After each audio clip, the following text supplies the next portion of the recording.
بسم اللہ الرحمن الرحیم نحمدہ ونصلی علی رسولہ الکریم اما بعد۔ حضور صلی اللہ علیہ وسلم نے ایک سوراخ سے بیل نکلتے ہوئے دیکھا۔ نکلنے کے بعد پھر وہ دوبارہ اس چھوٹے سے سوراخ سے وہ گھسنا چاہتا ہے لیکن وہ گھس نہیں پاتا۔ تو جبریل امین سے پوچھا یہ کیا ماجرا ہے؟ تو عرض کی یا رسول اللہ صلی اللہ علیہ وسلم، یہ اس شخص کی مثال بیان کی گئی ہے جو زبان سے بڑا بول بیٹھتا ہے اور پھر اس کو واپس لینا چاہتا ہے لیکن لے نہیں پاتا۔ تو جو آپ نے بول دیا وہ واپس نہیں ہو سکتا، اس لیے بولنے سے قبل سوچ کے بولنا چاہیے۔ یہ بہت سارے تیر زبان کے لوگ کی عادت ہوتی ہے کہ وہ پھٹ بول دیتے، وہ یہ نہیں سوچتے کہ اس سے کسی کا دل دکھ جائے گا۔ اور بعض لوگوں کے رویے یہ ہوتے ہیں کہ سچا بندہ کھرا ہوتا ہے، کڑوا ہوتا ہے، اور وہ ہمیشہ ہی کڑوے ہوتے ہیں۔ یہ کیا بات ہے؟ رسول اللہ صلی اللہ علیہ وسلم سے بڑا سچا کوئی نہیں تھا، رسول اللہ صلی اللہ علیہ وسلم سے میٹھا کوئی نہیں۔ تو یہ کیا بات ہوئی کہ یہ خیال کر کے کہ میں سچا ہوں، میں کڑوا ہوں، ہر وقت زہر اگلتے رہو، لوگوں کی عزتیں اچھالتے رہو، لوگوں کی آبرو پہ حملہ کرتے رہو کہ میں سچا ہوں، اور سچا بندہ کھڑا ہوتا ہے اور بات کر دیتا ہے۔ نہیں، اپنی گفتگو کنٹرول میں کرو، کسی کا دل نہ توڑو، کسی کے دل کو اذیت نہ پہنچاؤ، خلق خدا کی بہتری کا سوچو، خود سالو اپنے اوپر لیکن کسی کو تکلیف نہ پہنچاؤ۔ اللہ کے محبوب علیہ السلام جب ناراض ہوتے تھے تو اللہ کے محبوب علیہ السلام کے چہرے سے صحابہ پہچانتے تھے کہ حضور غصے میں ہیں۔ کوشش ضرور ہوتی تھی کہ کچھ نہ کہا جائے، اور حضور علیہ السلام اگر کچھ کہنا چاہتے تو پھر آپ اجتماعی طور پر کہتے کہ بعض لوگوں کا یہ خیال ہے، ایسا نہیں ہے، ایسا ہے۔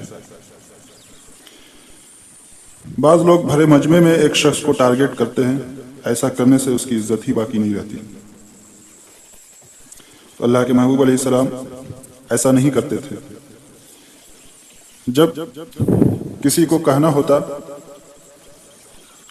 تو بھرے مجمع میں کہنے کے بجائے حضور ویسے بات کرتے کہ بعض لوگ ایسے کرتے ہیں، بعض ایسے کرتے ہیں، ایسے نہیں کرنا چاہیے، اور جس کا ماجرا ہوتا وہ سمجھ جاتا۔ تو یہ کوئی بات نہیں ہوتی کہ میں کھرا آدمی ہوں، میں سچا آدمی ہوں، لوگوں کے دل چیرتا رہوں، لوگوں کو دل پر حملہ آور ہوتا رہوں، لوگوں کے جذبات سے کھیلتا رہوں، لوگوں کو تکلیف اور آزار پہنچاتا رہوں، اور خلق خدا کے لیے میں تکلیف کا باعث بن جاؤں، صرف اس بات پر کہ میں سچا ہوں۔ پہلی بات یہ ہے کہ یہ تیرا گمان ہے کہ تو سچا ہے اور کھڑا ہے، یہ تو اللہ کو پتہ ہے کون کہاں کھڑا ہے۔ اس لیے یہ بات اہم ہے کہ بولنے سے پہلے سوچنا چاہیے، ایسے ہی زبان سے کوئی بات نہیں نکال دینا چاہیے۔